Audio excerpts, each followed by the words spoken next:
Noite. Estão me ouvindo bem?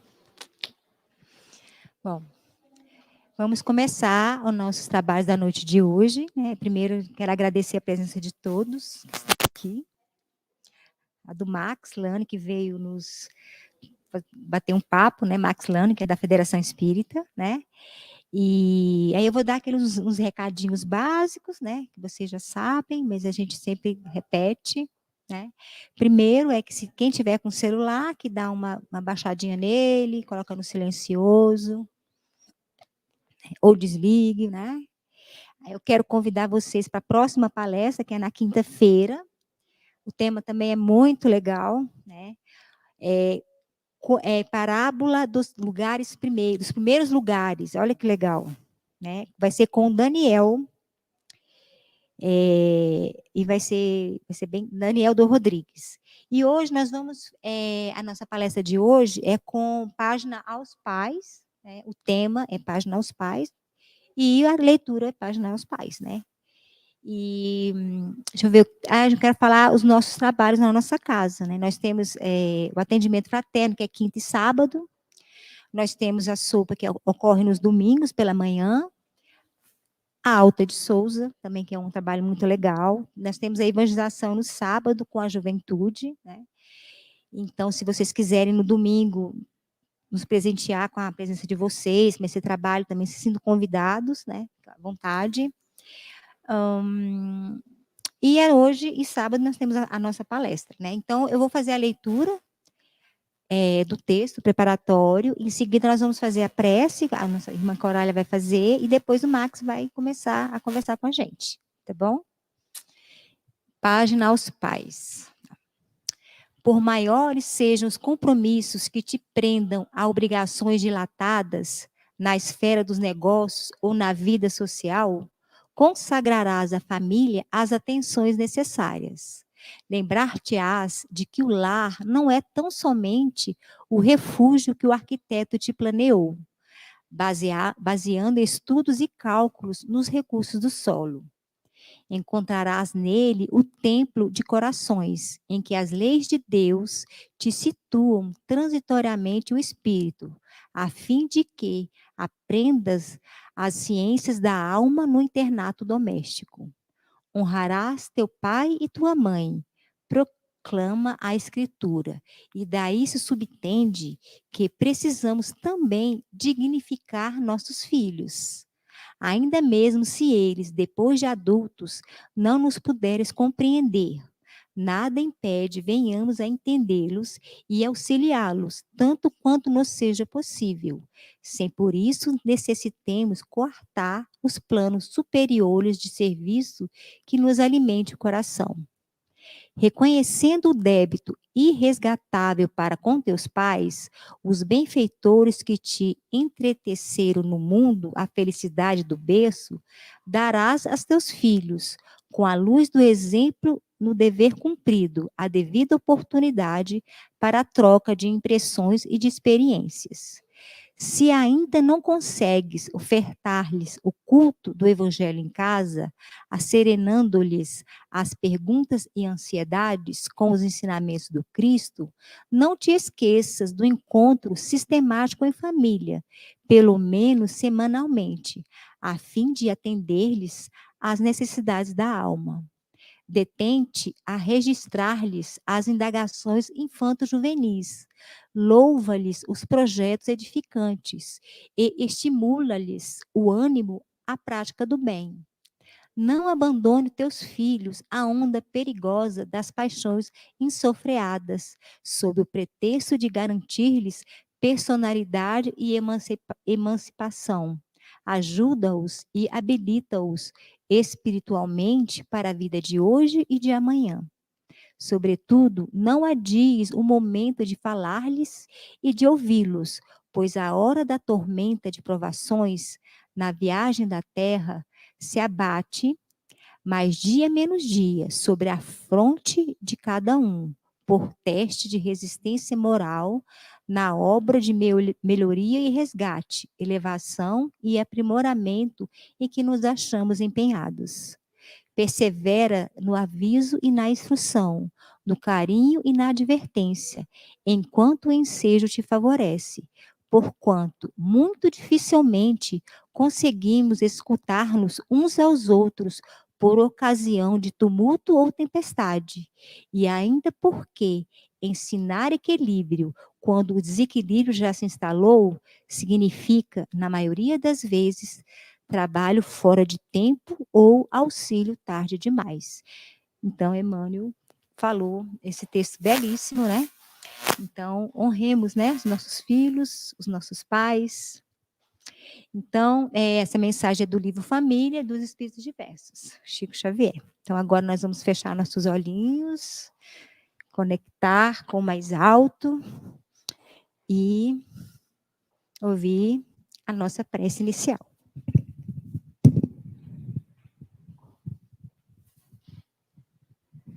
Nesse instante, meus irmãos, vamos pedir a Deus, nosso Pai maior, a proteção divina para que esse trabalho ocorra tudo bem. Que todos os nossos irmãos que aqui estão, encarnado e desencarnado, necessitando de paz e misericórdia, ajuda-nos, Senhor, a nosso caminho. Sem a tua proteção, Jesus amado, não chegamos à redenção. Que a paz e a misericórdia divina esteja no coração de cada um. Abençoa todos aqueles que aqui estão e os que não puderam estar. Obrigado, Senhor, por esse trabalho, por esta casa, por a necessidade que temos de louvar o teu nome, Senhor. Que a paz e a misericórdia estejam em nossos corações, hoje e sempre. Obrigado, graças a Deus e graças a Jesus.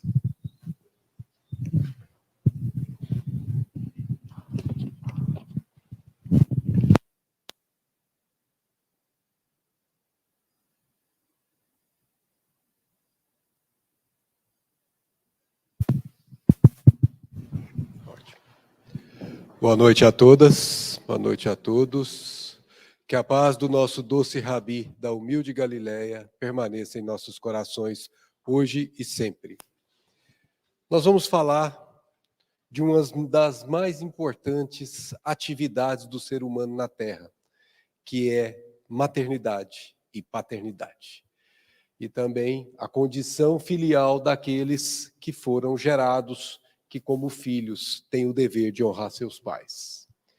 Está lá nessa mensagem que foi lida. Por maiores sejam os compromissos que nos prendam a obrigações dilatadas, por exemplo, na esfera dos negócios ou na vida social, é determinante. Nós temos que consagrar a nossa família às atenções necessárias. Tem gente que vive a vida, trabalha e se esquece que faz parte de uma família e não cumpre os seus deveres para com aquela realidade familiar. E mais à frente ele diz: persevera no aviso e na instrução, no carinho e na advertência, enquanto o ensejo te favorece. Passou da hora, não tem mais como fazer nem instrução, nem carinho, nem advertência. Nós precisamos lembrar que a vida é como um rio, flui. Se você não acompanhar o fluxo, você fica sem aproveitar o sentido essencial da vida. Se você deixa de cuidar da instrução do seu filho na hora certa, a hora que você pensar em fazer isso já poderá ser tarde. Por isso nós estamos falando aqui de educação. Nós estamos falando de filhos e de filhos precisam, sobretudo, de educação. Mas não a educação formal, aquela que a gente tem aí disponível, porque essa é basicamente uma obrigação que nós cumprimos de uma forma ou de outra. Se você resolver não colocar seu filho na escola, mais cedo ou mais tarde alguém denuncia e você vai ter o conselho tutelar te procurando. Então essa educação, que é a normal e do que se chama educação intelectual, ela se faz pela força do processo civilizatório. Mas a educação que nós queremos falar aqui é de outra educação. Allan Kardec diz assim: há um elemento que se não costuma fazer pesar na balança da vida, né? Esse elemento é a educação. Não a educação intelectual, essa que acabamos de nos referir, mas a educação moral. O que é moral? Moral é a regra de bem proceder. O homem procede bem quando faz o bem pelo bem de todos, porque então cumpre a lei de Deus. Questão que o livro dos Espíritos nos disseram o que é moral. Então, se você quer saber se você tem moral alta ou baixa, é só você verificar quanto do bem pelo bem de todos você fez.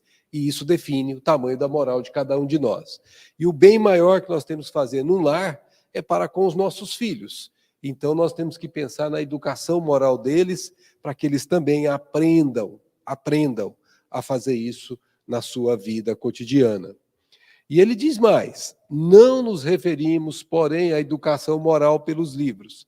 Não basta ler uma obra edificante. É preciso ter as experiências, os exemplos, as atitudes, como nós vamos falar. E sim, a que consiste na arte, olha a expressão que Allan Kardec usa, arte. A arte de formar os caracteres, ou as características da pessoa, a personalidade. Aquilo que incute hábitos. De encarnação em encarnação, nós vamos incutindo hábitos em nós, e dia virá que nós faremos o bem por impulso. O bem como se fosse um instinto moral. Hoje, para fazer o bem, nós temos que fazer força, mas dia virá que esse bem será espontâneo. Mas isso não acontecerá sem a repetição constante em cada encarnação e nas encarnações subsequentes dessa educação moral que nós precisamos assimilar e internalizar de uma vez por todas dentro de nós. E Kardec diz, por que isso? Porque a educação é o conjunto dos hábitos adquiridos. Quando você é educado, é porque você já tem esse hábito, você age espontaneamente. Não é preciso que a tua mãe te dê, meu filho, não é assim que se comporta. Você já sabe se comportar assim ou assado, porque você adquiriu. E essa aquisição que você fez em você é um tesouro que ninguém te tira. É o que Jesus chamou de tesouro que a traça não corrói, que o ladrão não mina e nem rouba. Esse é o tesouro que vai com você quando você desencarna, e esse é o tesouro que volta com você quando você encarna. Por isso que cada um de nós tem uma personalidade bem definida quando nascemos. Podemos ser filhos gêmeos, até univitelinos, mas cada um tem uma característica própria, uma personalidade própria, que é o resultado das suas sequenciadas reencarnações, dos seus sequenciados processos de aprendizado, dos seus sequenciados processos de adquirir hábitos. O problema é que a educação que se faz, muitas vezes, faz com que nós adquiramos hábitos que não são bons. E esse é um grande problema que nós precisamos cuidar. Vamos começar com a infância. A fase mais relevante dessa educação começa aqui. Disse Santo Agostinho no Evangelho segundo o Espiritismo, capítulo 14, item 9. Ó espíritas, compreendei agora o grande papel da humanidade. Compreendei que quando produzis um corpo, a alma que nele encarna vem do espaço para progredir. O que ele está dizendo? A mesma coisa que Jesus diz assim, ó, o vento sopra onde quer e ouves a sua voz, mas não sabe de onde vem e nem para onde vai. E é assim todo aquele que é nascido do Espírito. O Pai produz o corpo, mas a alma que habita esse corpo, os pais não produziram. Por isso que é aquele negócio, aí, quem que esse menino puxou? Às vezes o menino é totalmente diferente dos padrões familiares. O menino não puxou nem o pai nem a mãe. O menino puxou a si mesmo, ou seja, ele está trazendo os hábitos adquiridos, sejam bons ou ruins, que ele hoje é portador. E que você tem a missão, como pai ou como mãe, de corrigir o que precisar ser corrigido e de fortalecer o que precisar ser fortalecido e de ensiná-lo a conquistar novos hábitos que o faça crescer para Deus. Por isso, o papel da reencarnação é progressão. Nós precisamos progredir. E ninguém progride sem reencarnar. Diz mais Santo Agostinho, inteirai-vos dos vossos deveres. É dever, não é favor que você faz pelo seu filho, ou pela sua mãe, ou pelo seu pai. Quando essas relações familiares existem, elas constituem-se deveres. Inteirai-vos dos vossos deveres e ponde todo o vosso amor, que você tem de melhor em você, em aproximar de Deus essa alma. Olha o papel de um pai e de uma mãe. Aproximar aquela alma que está renascendo de Deus. Esse é o papel mais importante que um pai e a mãe pode fazer. Tal a missão que vos está confiada. O filho é de Deus, mas o filho foi confiado aos pais. Lembrai-vos de que a cada pai e a cada mãe perguntará a Deus: que fizeste do filho confiado à vossa guarda? Então nós iremos prestar contas, como administradores, ao Pai Celestial, desta importante e fundamental responsabilidade, que é educar moralmente aquelas almas renascentes em nosso lar. A gente vê pais que trabalham feito uns condenados, dizem ele que para dar conforto aos filhos, dar conforto material, mas nunca conversa com o filho, por exemplo, sobre de onde ele veio, o que ele está fazendo aqui, qual a função da vida, por que há diferenças, por que ele tem esse padrão de vida e o outro não tem, qual é o comportamento que ele tem que ter em relação às outras criaturas. Se os pais de todos os lados fizessem isso, você nunca encontraria bullying nas escolas, porque os filhos compreenderiam de antemão a função da fraternidade que se começa desde já, entre quatro paredes, e se expande em paredes mais largas de uma escola e depois de uma sociedade inteira. Os pais respondem espiritualmente como cicerones que ressurgem no educandário da carne. Aqui nós estamos vendo André Luiz falando numa linguagem habitual. Quando uma alma nasce, o pai e a mãe é aquele que é responsável por guiá-la. É como se ele chegasse num país novo e ele tem que ter um guia para que ele possa transitar por esse país sem que ele seja despreparado para habitar esse país. Ao contrário, que ele possa ser preparado para habitar esse país. Por isso, toda vez que chega uma alma renascente, os pais são cicerones. Mas a pergunta é, quem são os que chegam, esses nossos filhos? Quem são eles? É uma pergunta interessante que a gente faça, porque uma mãe observadora, um pai observador, já começará a perceber a personalidade da criaturinha já no ventre. Dá para notar o tipo de chutinho que ela dá no ventre materno. Dá para notar aquela antipatia ou simpatia aumentada da mãe em relação ao pai. Estamos falando de uma antipatia, é uma alma que tem problema com o pai. A mãe aversa, porque toma como médium as vontades do filho que está renascendo, que é uma alma, e começa a expandir numa direção que não é a dela, e olha para o pai ou com antipatia, que ela não tinha antes, que não é dela, é do filho, ou com extrema simpatia, que é uma alma que o pai tem muito afeto e a ser renascente também. Então nós vamos saber quem está chegando em nossas casas, porque isso permitirá que nós possamos fazer um preparo melhor desse educandário moral que é o nosso lar. Olha só o que diz Emmanuel sobre o berço. Excetuando-se os planos organizados para as obras especiais, ou seja, os espíritos missionários, todo berço de agora retrata o ontem que passou. Não há solução de continuidade na vida, não há interrupção. A morte só interrompe um processo. É como se você estivesse trocando de roupa. Você volta, você continua fazendo a mesma atividade progressiva e evolutiva que você faz, mesmo que você não lembre. Mas o processo é uma linha. A vida é assim, é como se fosse uma linha. E ela é formada de segmentos. Cada segmento é uma encarnação.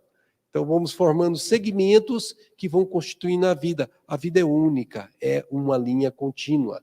Então, todo o berço de agora retrata o ontem que se passou. Então, ninguém se admire de alguém nascer em berço paupérrimo ou alguém nascer em berço extremamente riquíssimo. Ninguém fica extremado de desconfiança com a vida quando vê uma pessoa ou uma criancinha nascendo já com dificuldades de saúde, desde o momento do nascimento, como se aquilo fosse uma injustiça. Não, tem relações com o que se passou ontem.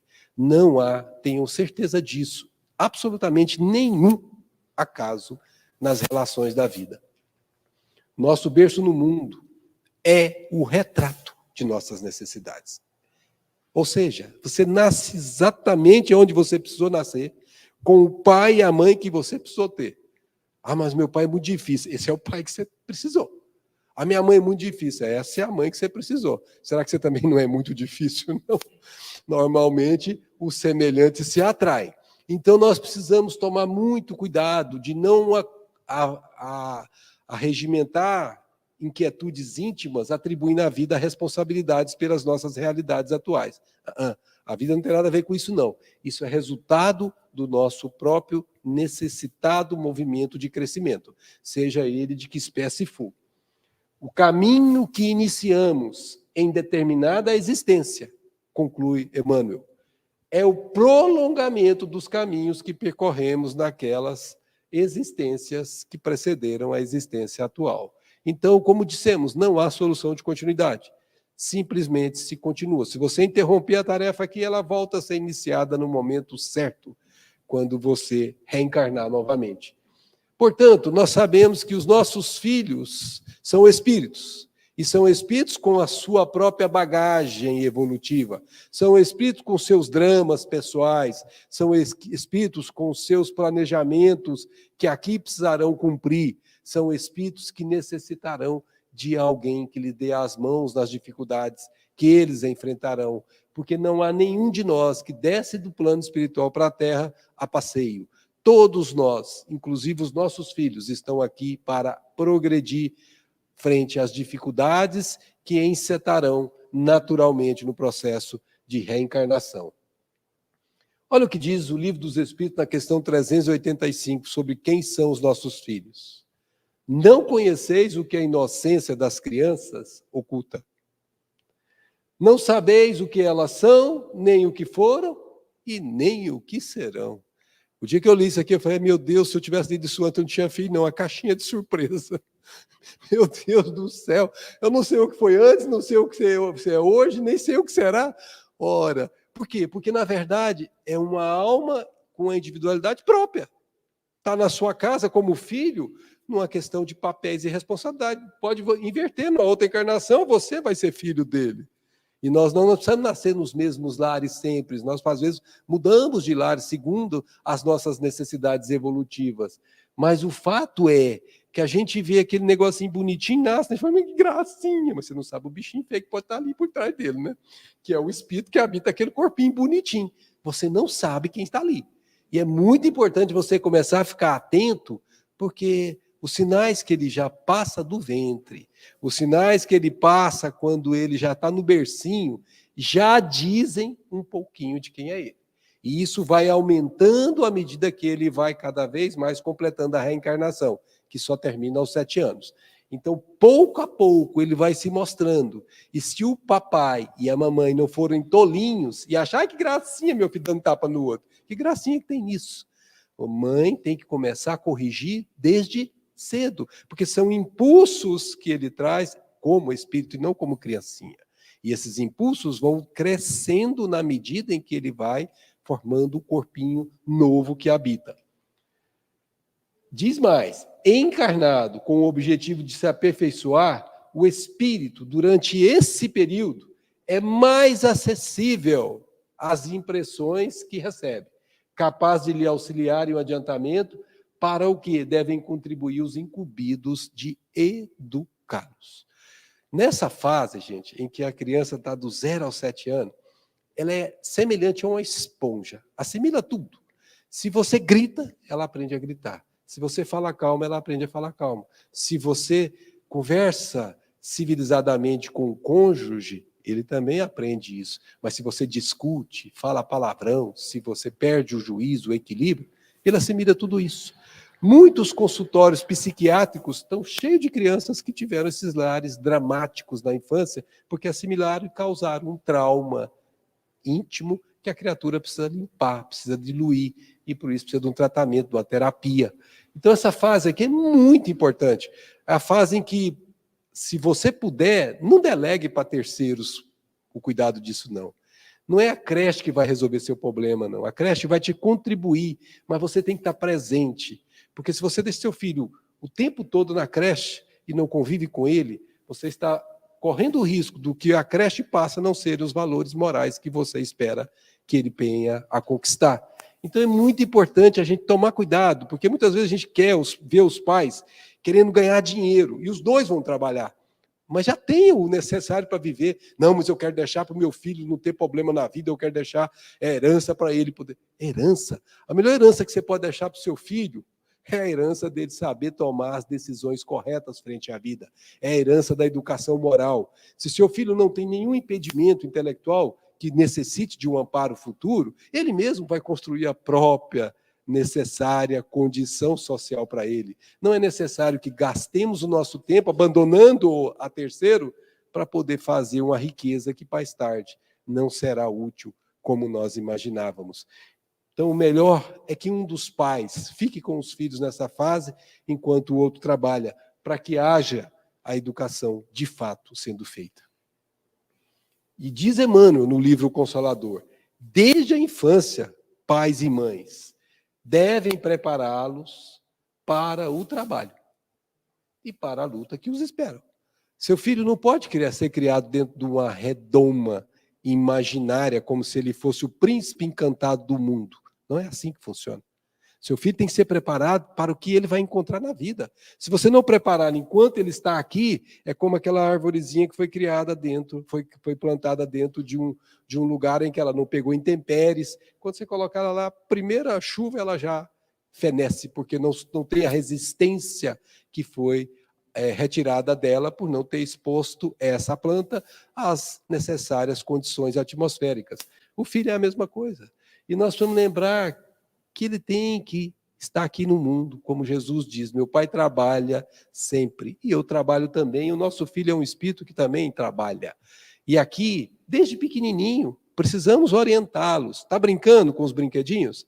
Meu filho, terminou de brincar com os brinquedinhos? Guarde o brinquedinho no lugar, viu? Ah, não, mamãe. Ah, não, mamãe, coisa nenhuma. Vamos pegar esse brinquedinho aqui, e tem que, às vezes, são rebeldes, não querem guardar isso, é do espírito. Está nele, impulso primitivo de algum mau cuidado lá para trás que ele fez consigo mesmo, ou que a vida levou a ele e ele não conseguiu digerir. Então, nós precisamos corrigir desde cedo. Por isso que a gente tem que pensar nessa palavra da preparação para a vida. Desde os primeiros anos, diz Emmanuel, deve ensinar a criança a fugir do abismo da liberdade. Ela não pode tudo, não. A gente vê, às vezes, criancinha brincando com o vovô, dá tapa na cara do vovô, e a mãe acha uma gracinha, e o vovô fica naquela condição de não falar nada para não causar mal-estar, e o filho rebelde, com indicativos diretos de agressividade, não é corrigido no momento aprazado. E isso vai fortalecendo dentro dele, porque ele vai sentindo que bater na cara do outro é normal. E ele vai querer fazer isso quando tiver adulto. Controlando-lhes as atitudes, porque as atitudes são aqueles impulsos dos hábitos anteriores que ele conquistou, e consertando, corrigindo as posições mentais. Então, tem meninos que têm um certo comportamento que você assusta, bate o pé, teimoso, brigão, enquanto tem outros que são dóceis, mansos. Então, você precisa conhecer o teu filho para saber o que precisar fazer para corrigir ou para consertar. E diz Emmanuel nessa mesma mensagem de hoje, não abandone teus filhos à onda perigosa das paixões insofreadas, sob o pretexto de garantir-lhes personalidade e emancipação. Ah, eu não seguro meu filho, não, ele pode fazer o que ele quiser. Não é assim, não. Até uma certa idade, você tem que dar os caminhos, você lembra? Você é cicerone, você tem que dizer por onde ele passar. Você não pode soltar seu filho no mundo do jeito que as pessoas acham que é dar liberdade, porque isso não vai constituir liberdade, isso vai constituir mais tarde em libertinagem, que vai custar a esse indivíduo chamado espírito reencarnado na condição de seu filho uma vida complicada lá na frente, sem falar os problemas que ele poderá carregar para a próxima encarnação. O período, perguntamos para Emmanuel, infantil, é o mais importante para a tarefa educativa? Foi pergunta feita a ele no livro Consolador. E ele diz de forma clara, período infantil, meu filho, é o mais sério. E além de ser o mais sério, é o mais propício, porque ele é uma esponjinha. A assimilação dos princípios educativos. Que educação nós estamos falando? Da educação moral. Aquela que nos ensina a proceder com o bem, proceder para o bem de todos, porque então nós cumprimos a lei de Deus. O nosso filho tem que ser educado para aprender a fazer o bem desde cedo em casa, a compreender que ele não vive para si apenas, que ele tem um mundo com o qual ele se insere e que ele tem que buscar fazer o bem possível ao alcance dele, nas medidas das condições de idade dele. Ainda nessa obra de hoje, detente a registrar-lhes as indagações infanto-juvenis, louva-lhes os projetos edificantes e estimula-lhes os ânimos à prática do bem. Então, o teu filho tem dúvidas. Eu me lembro de uma pessoa que nós conhecemos há faz muito tempo, esse tipo de pessoa que trabalhava muito bem sucedido do ponto de vista profissional, tinha recursos financeiros abundantes, mas ele trabalhava tanto, esse nosso amigo, quando ele chegava em casa, ele não tinha tempo para conversar com os filhos, porque ele chegava em casa, abria uma lata de cerveja, pegava o jornal que ele não teve tempo de ler durante o dia, ligava a televisão, e a criança naquela época que eu conhecia essa história estava com 12 anos para 13, e a criança queria conversar com ele, era um menino, e ele, não, meu filho, depois papai fala com você. Simplesmente não conversava com o menino. E depois de um tempo, várias vezes acontecendo isso, o menino não o procurou mais. E aí apareceu um dia, no trabalho dele, uma ligação. E ele assustou, porque era da Polícia Civil. E quando ele atendeu a ligação, o senhor é fulano de tal? Sim, sou eu. O senhor é pai do menino assim, assim, assado? Sim, sou. Mas por que você está me ligando? Porque ele está aqui na delegacia. Como assim? Ele estava utilizando droga e trabalhando com droga. Esse menino, obviamente, tinha de 12 para 13 anos, o pai correu lá desesperado, como disse o Emmanuel na leitura inicial, quando já está desequilibrado, e não quando tinha que agir antes de estar desequilibrado, fez o que tinha que fazer e tomou as decisões e foi conversar com o filho. No momento em que o filho se acalmou e que ele pôde ouvir o filho, porque daí ele teve que ouvir o filho falou que todas aquelas vezes que o pai o rejeitou, ele queria perguntar para o pai se esse negócio de usar a droga que os meninos da escola estavam oferecendo para ele, se isso era bom ou ruim. Se ele deveria fazer ou não, porque os meninos estavam pressionando ele, dizendo para ele que se ele não fizesse, eles iam tirar sarro dele, como ele disse. Então, olha, a ausência do primeiro amigo que ele tem que ter, que é o pai dentro de casa. E o pai negou isso por estar cuidando da questão apenas financeira do lar, matando-se de trabalhar e chegando à noite não tendo condição de dar atenção mínima à sua família. Entre essa fase, que é uma fase difícil quando você não cuidou, a fase primária, que é a da infância. Imagine uma plantinha, imagine essas cercas vivas que a gente faz, esses caramanchão. Se você começar a colocar uma plantinha, você consegue moldar como ela vai crescer, você orienta a planta como você quer que ela cresça. É simplesmente você vai colocando uma estaca e vai amarrando os cordãozinhos, e à medida que a planta vai crescendo, você vai direcionando para onde você quer que ela vá. Assim você constrói o seu mata-boa, o seu caramanchão ou a sua cerca viva. Mas depois que você percebeu que o tempo passou, aquela parte de baixo você já não altera mais. Ela já está rígida, você não tem mais flexibilidade para trabalhar, você só altera o broto lá em cima. Assim são os nossos filhos. Passada essa fase aqui, nós temos problemas para poder continuar educando os nossos filhos, porque a aceitação às nossas instruções, aos nossos conselhos, aos nossos exemplos, diminui, porque a presença do Espírito aumenta cada vez que ele vai crescendo na direção da condição de adulto. Olha o que ele diz. Passada a época infantil, os processos de educação moral que formam o caráter, que é isso que importa para um espírita, um cristão, formar o caráter do filho dentro da moral do Cristo, tornam-se mais difíceis com a integração do espírito em seu mundo orgânico material. A adolescência é quando o espírito definitivamente acabou. Ele já está com posse do corpo e ali ele manifesta exatamente quem era ele antes de encarnar. Se não teve correções, exatamente igual. Se teve correções, modificado pelo que foi feito com ele até essa fase. Então, aqui, nós sabemos que, perdida a oportunidade da infância, não é que não dá para fazer, mas, como ele disse, tornam-se mais difíceis. Você deixou de aproveitar a época mais propícia para tentar fazer aquilo que não fez na época mais propícia quando ficar mais difícil. Pergunta 385, por que isso acontece? Kardec perguntou, qual a razão da mudança que se opera no caráter do indivíduo em certa idade, especialmente ao sair da adolescência? Por que os nossos filhos mudam? A gente tem, às vezes, um menininho que era uma gracinha, quando chega na adolescência, Jesus, quem que é esse que apareceu aqui agora? A gente fala assim, vizinho, você não quer para você não? Porque o bichinho fica tão diferente. O que aconteceu? Era dócil quando era pequenininho, aos 7 anos, comia tudo, mamãe dá, gostoso, mamãe, gostoso. Não come mais o que você quer, só come o que quer, eu só quero isso, só quero. Não quero isso, não. Começa aquela capricho pessoal prevalecer sobre aquela mansidão que ele era quando criancinha. Por que isso acontece? É que o espírito retoma a natureza que lhe é própria e se mostra qual era antes de encarnar. Se você não fez nada para modificá-lo, ele vai mostrar exatamente como ele era antes de encarnar. Então, se ele tinha predisposições ruins, as predisposições aqui ficam evidentes, totalmente claras. Se lá você conseguia perceber traços, você conseguia fazer leituras, aqui você notadamente consegue observar como a personalidade dele é formada. E quem tem filho sabe o que eu estou falando aqui, é muito claro isso. Nós não temos dúvida disso.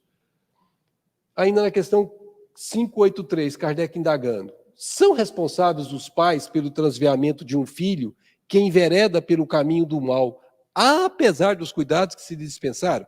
Então, vamos imaginar um filho, chegou, recebeu toda a educação moral na infância, chegou na adolescência, começou a dar trabalho, mas a mãe e o pai, sem perda do amor, sem perda do carinho, às vezes tornando os cabelos mais brancos mais cedos, porque não dorme direito por causa desse filho difícil. Tudo isso fizeram por ele, e mesmo assim, a criança, que agora é um adulto, saiu da adolescência, se enveredou pelo caminho do mal. Está mexendo com o que não serve, se perdeu. Um pai e uma mãe, quando vê uma situação dessa, é a coisa mais machuca o pai e uma mãe.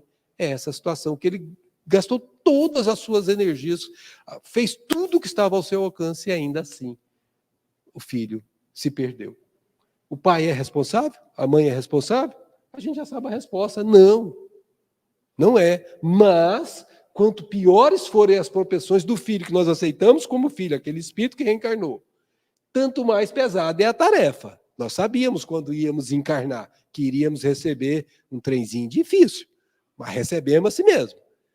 E tanto maior será o mérito dos pais se conseguirem desviar do mau caminho. Então, se nós fizermos e nós conseguirmos fazer com que ele se melhorasse, mesmo que ele tenha perdido, se ele tenha perdido menos do que ele perderia, tem mérito dos pais. Então, não há semente que foi jogada no coração dessa criança que não deixará de brotar na hora certa. Como é que é isso, Max? Ora, se o seu filho não foi aquele indivíduo que assimilou, que foi receptivo à educação que você deu na casa dele, quando ele chegou no mundo, o mundo faz uma coisa com a educação que é muito complicada, machuca.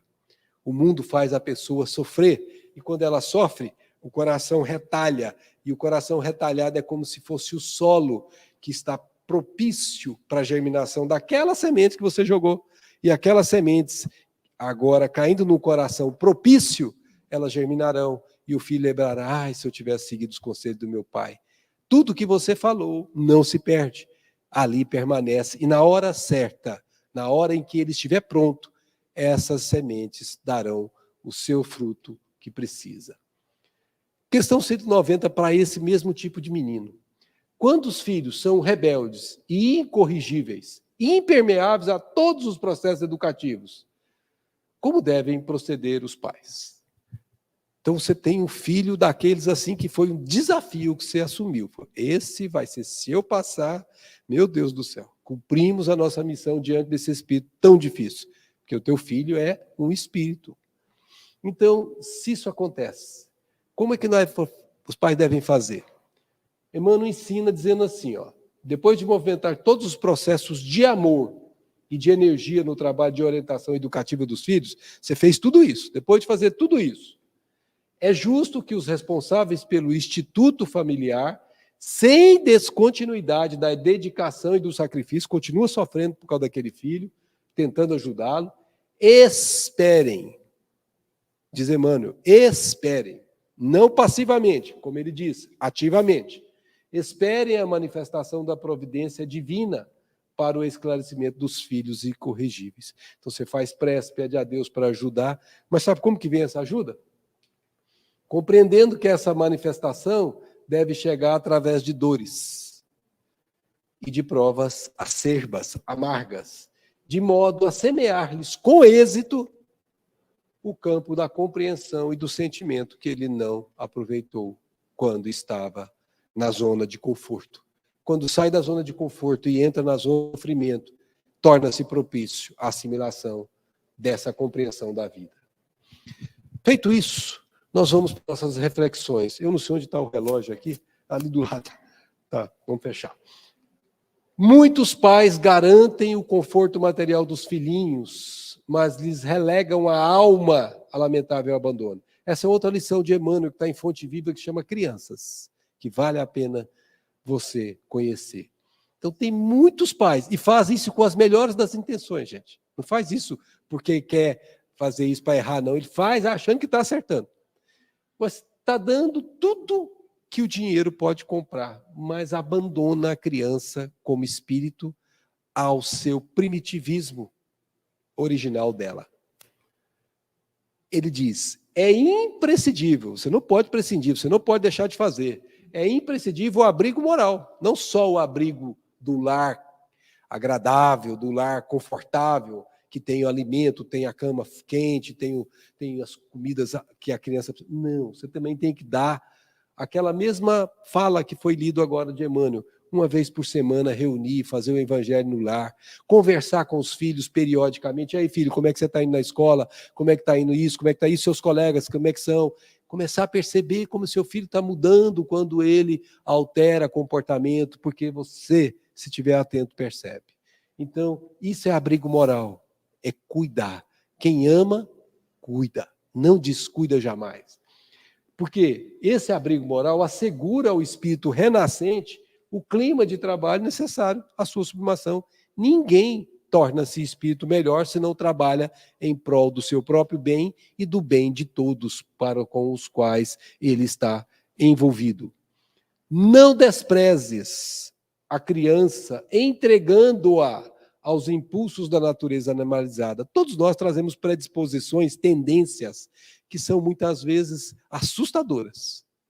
Tem um ditado popular que diz que quando está tudo normal, a gente parece uma pessoa, mas quando as coisas apertam, quando o negócio fica feio, a gente começa a mostrar certas partes da gente que não são convencionalmente mostradas. E isso são as nossas naturezas primitivas que ainda jazem em nossos íntimos. Lembremos-nos da nutrição espiritual, é alimento espiritual, é o pão nosso de cada dia espiritual. Mas como é que nós fazemos isso? E Emmanuel dá 4 caminhos. Nossas atitudes. O que é atitude? É o como eu vivo. Se o meu filho me observa fazendo o bem, sem que eu articule uma só palavra para ele, nem que me preocupe dar exemplo, ele está me observando. E se ele se for um espírito que está já predisposto a isso, ele me observa e começa a aprender comigo sem que eu tenha que articular qualquer palavra nessa direção. Mas às vezes o meu filho não está predisposto a isso ainda, eu preciso dar exemplo. Meu filho, vamos com o papai, nós vamos fazer hoje um trabalho social lá na Casa Espírita, vamos fazer uma visita numa família ali assim, vamos fazer alguma coisa que o sensibilize no coração. E ele vai junto. Isso é exemplo. Viu como o papai fez?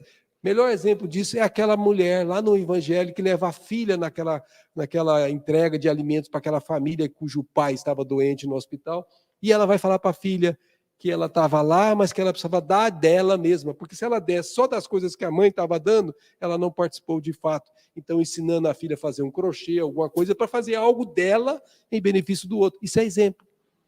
Mas, às vezes, o seu filho também vai, nem se toca, está nem aí, como dizem eles. No exemplo, não fez diferença. Mas tem que dar avisos. É aquela história. Meu filho, papai falou para você guardar os brinquedos, não falou? Falou. E por que não guardou? Eu não quero. Adoro esse eu não quero. Eu não quero. Meu filho, por que você não quer? Ah, porque eu estou cansado. Nossa, você trabalhou muito, né, meu filho? Não, eu brinquei muito. Aí você começa a conversar sem se irritar com o seu filho. Manso, calmo, mas você vai direcionando de tal forma que, vamos, filho, olha só o que pode acontecer. Conta uma história, alguém tropeçar, cair, machucar, bater a cabeça, você vai fazendo o seu filho sensibilizar para o problema que é o brinquedo separado ali na casa, jogado de qualquer forma. E vai com ele, filho, vamos pegar junto? E aí faz junto com ele, para ele também fazer, motivado por você. Mas no dia seguinte está tudo de novo. Aí você começa a mudar, você repete isso várias vezes. Não mudou? Você começa a mudar.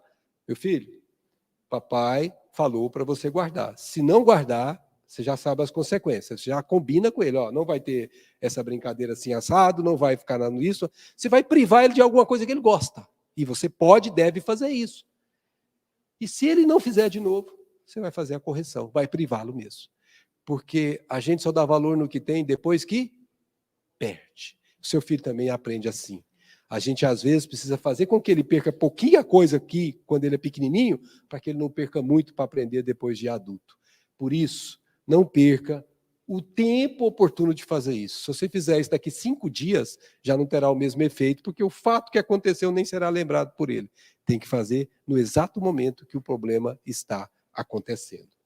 Por isso, disse Jesus, em verdade eu vos digo que quando fizeste a um destes meus pequeninos irmãos, a mim mesmo fizeste. Toda vez que nós fazemos por esses espíritos que encarnam em nossas casas, nós estamos fazendo ao próprio Jesus e, por consequência, estamos fazendo ao próprio Pai, porque Ele e o Pai são, ou seja, Ele representa Deus entre nós. É isso, pessoal, nós precisamos tomar cuidado porque o futuro do nosso planeta depende do futuro que nós damos para nossas crianças. Muita paz a todas, muita paz a todos e